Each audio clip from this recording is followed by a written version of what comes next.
Hello friends, welcome back to my channel. চলে এলাম tips with Sudipta থেকে আবারও নতুন একটি ভিডিও নিয়ে। আশা করছি যে যেখান থেকে আমার ভিডিওটি দেখছেন সবাই অনেক ভালো আছেন এবং সুস্থ আছেন। প্রতিদিনকার মতন আজও নতুন কিছু টিপস নিয়ে হাজির হয়েছি।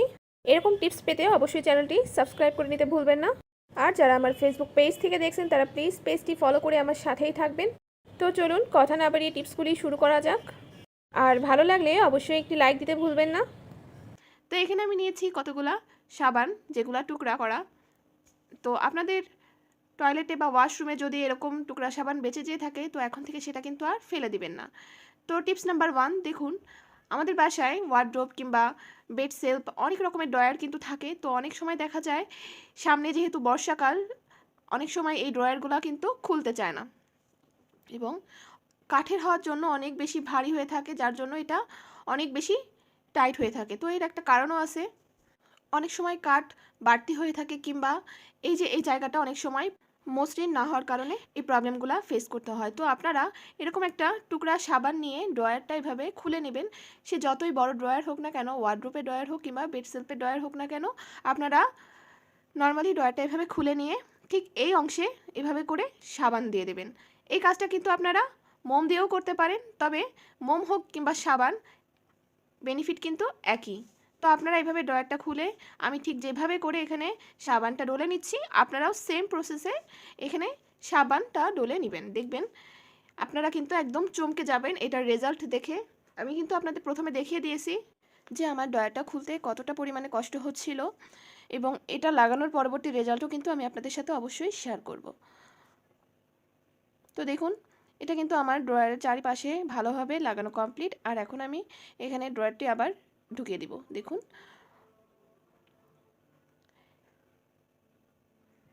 এটা এতটা বেশি পরিমাণে ইজি হয়ে যাবে, আপনি কল্পনাও করতে পারবেন না। আপনি জাস্ট অবাক হয়ে যাবেন এটার রেজাল্ট দেখে। আপনি দেখেন আমি এক আঙ্গুল দিয়েও কিন্তু এটা খুলতে বা বন্ধ করতে পারছি। এটা যত বড় ড্রয়ার হোক না কেন, আপনি কিন্তু এই কাজটা একটাবার করে দেখুন, আপনি এটা বিশ্বাস করতে বাধ্য হবেন যে এটা সত্যিই অনেক বেশি কার্যকরী। টিপস নাম্বার 2, দরজা। অনেক সময় দেখা যায় দরজা বন্ধ হওয়ার সময় কিন্তু একটা আওয়াজ হয়, বিশেষ করে এটা বর্ষাকালে বেশি ফেস করা যায়। কাঠের দরজা হোক কিংবা বোর্ডের দরজা হোক, এই প্রবলেমটা কিন্তু হয়েই থাকে। আবার অনেক সময় দেখা যায় দরজা ঠিকভাবে বন্ধ হতে চায় না। তো সেক্ষেত্রে এই যে পয়েন্টগুলা, এই পয়েন্টগুলাতেই কিন্তু মেইন প্রবলেম সৃষ্টি হয়। তো আপনারা সেমভাবে একটা টুকরো সাবান নেবেন এবং তারপর যেটা করবেন, এই টুকরো সাবানগুলা এই যে দরজার যে পয়েন্টগুলো আছে এখানে ভালোভাবে লাগিয়ে দিবেন। দেখুন আমি ভিডিওতে ঠিক যেভাবে দেখাচ্ছি ঠিক সেমভাবে আপনারাও দরজার এই পয়েন্টগুলোতে টুকরা সাবানগুলো একটু ডলে দিবেন। উপরে যতগুলা এবং নিচে যতগুলো পয়েন্ট থাকবে সব কটাতেই দেওয়ার চেষ্টা করবেন। পরবর্তীতে আপনি দেখবেন আপনার কিন্তু দরজাটা বন্ধ করতে আর কোনো আওয়াজ হবে না, কিংবা অনেক সময় দরজা বেড়ে যেয়ে থাকে বর্ষাকালের দিকে, এই প্রবলেমটা কিন্তু আর হবে না আপনি যদি সাবান ডলে দিয়ে থাকেন। তো এটাও 100% পরীক্ষিত একটি টিপস, অবশ্যই আপনারা বাড়িতে ফলো করবেন। টিপস নাম্বার 3, সামটাইম দেখা যায় শোকেসের কাজগুলো কিন্তু খুলতে অনেক বেশি প্রবলেম হয়, অনেক সময় কিন্তু এতে করে ভেঙেও যায়। তো আপনারা নর্মালি যে কাজটা করবেন, শোকেসের ঠিক এই অংশে সেমভাবে সাবানের টুকরা অংশগুলো লাগিয়ে দিবেন নিচের অংশে, এবং উপরে যে অংশটা থাকবে স্টিলের পাত মতন যে থাকে, যেখান দিয়ে কাজটা চলাফেরা করে, ঠিক সেই জায়গা দিয়ে আপনারা এই সাবানের টুকরো অংশগুলা লাগিয়ে দিবেন এবং তারপর দেখবেন কাজ কিন্তু অনেক বেশি স্মুথভাবে চলাফেরা করতে পারবে। টিপস নাম্বার 4, অনেক সময় দেখা যায় তালা দিয়ে চাবি খুলতে যায় না, কিংবা অনেক সময় চাবিটা ঠিকভাবে ঢুকতে চায় না এবং ভালোভাবে কাজ করে না। তো আপনারা এই চাবির ক্ষেত্রেও কিন্তু সাবান ব্যবহার করতে পারেন। চাবির অংশে ঠিক যে অংশটা আমরা তালার ভিতরে ঢুকিয়ে রাখি, সেই অংশটাতে আপনারা এভাবে করে সাবান ঘষে দিবেন এবং তারপর কিন্তু দেখবেন চাবি আর কখনোই কিন্তু জ্যাম বাঁধবে না। সেম কাজ আপনারা তালার সাথেও করতে পারেন। দেখুন এখন কিন্তু দরজাটা ভালোভাবে ক্লোজ বা ওপেন হবে, কারণ এটা অনেক বেশি স্মুথ হয়ে যাবে। টিপস নাম্বার 6, অনেক সময় দেখা যায় মোটা কাপড় কিংবা মোটা প্যান্ট, এই টাইপের জিন্সের কাপড়গুলা কিন্তু সেলাই করতে গেলে হাতে সুই ঢুকে যায় কিংবা সুইটা ঠিকভাবে মুভ করা যায় না। তো এক্ষেত্রে হাতেও অনেক সময় ফুটে যায় কিংবা কাপড়টাও কিন্তু অনেক সময় খারাপ হয়ে যায়। তো আপনারা যেটা করবেন, নর্মালি সাবান নেবেন এবং সাবানটা সূচের গায়ে ভালোভাবে লাগিয়ে দিবেন। যতটা সম্ভব হয় ততটা পরিমাণে লাগিয়ে নেবেন এবং তারপর আপনারা এর রেজাল্ট দেখলে কিন্তু অবাক হয়ে যাবেন।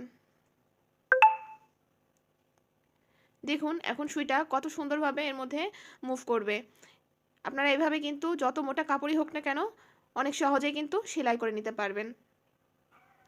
বাড়িতে একবার হলেও এই টিপসটি ফলো করবেন এবং ভালো লাগলে কিন্তু অবশ্যই আমাকে কমেন্টসে জানাতে ভুলবেন না। টিপস নাম্বার 7, ব্যাগের চেন অনেক সময় দেখা যায় জ্যাম হয়ে যায় কিংবা খুলতে চায় না এবং বেশি টানাটানি করলে কিন্তু এটা ছিঁড়ে যাওয়ারও সম্ভাবনা থাকে, এমনকি চেনটা কেটে যায়। এতে করে কিন্তু আপনার আবার মার্কেটে যাওয়া লাগে এবং নতুনভাবে চেন লাগাতে হয়, সেক্ষেত্রে কিন্তু খরচের বিষয়। তো আপনারা কিছুই না, জাস্ট একটা কাজ করবেন, আপনারা দেখবেন আপনার এই সকল ব্যাগ, যেমনই ব্যাগ হোক না কেন, আপনারা স্কুল ব্যাগ, পার্স বা আপনার বাইরে নিয়ে যাওয়ার ব্যাগ, যে কোনো ব্যাগে কিন্তু আপনারা এই জিনিসটা করতে পারেন। সামান্য একটু সাবান নিয়ে আপনারা লাগিয়ে দিবেন ব্যাগের চেনের উপরে, আপনারা দেখবেন আপনার ব্যাগের চেনে কিন্তু কখনোই আর ডিস্টার্ব দিবে না, সবসময় স্মুথলি খুলবে এবং এটা কখনোই কিন্তু আর কেটে যাবে না। বিশেষ করে বাচ্চারা কিন্তু এই প্রবলেমগুলো বেশি ফেস করে, বারংবার বই খাতা যখন বের করা লাগে তখন কিন্তু চেনে আসলেই জ্যাম বেঁধে যায়। তো আপনারা বাচ্চাদের ব্যাগে এইভাবে করে সাবান লাগিয়ে দেবেন, কখনোই দেখবেন তারা আর এই সকল প্রবলেমে পড়বে না। টিপস নাম্বার 9, এখানে আমার লাগবে একটা মাস্ক এবং আমি এখানে মাস্কটি এক অংশ কেটে নিয়েছি এবং তারপর আমি যেটা করব, মাস্কের এক অংশ একটু ফুলিয়ে নিব কাপড়টা এবং এই মাস্কের মধ্যে আমি দিয়ে দেবো কিছুটা পরিমাণ ন্যাপথলিন এবং 2 টুকরা সাবান। এটা এত উপকারী একটা কাজ হবে আপনারা কিন্তু চিন্তাও করতে পারবেন না। এবং এই কাটা অংশটা দিয়ে কিন্তু আমি এই মাস্কের অপর সাইডটা বেঁধে নিব। এখানে আমি এক্সট্রা আর কোনো কাপড় বা দড়ি কোনো কিছুই ব্যবহার করব না, এতে করে এটা দেখতেও কিন্তু ভালো লাগবে। আপনারা এখানে পরিমাণ মতন বা ইচ্ছা মতন সাবান কিংবা ন্যাপথলিন ব্যবহার করতে পারেন, কোনো রকমের কোনো সমস্যা হবে না।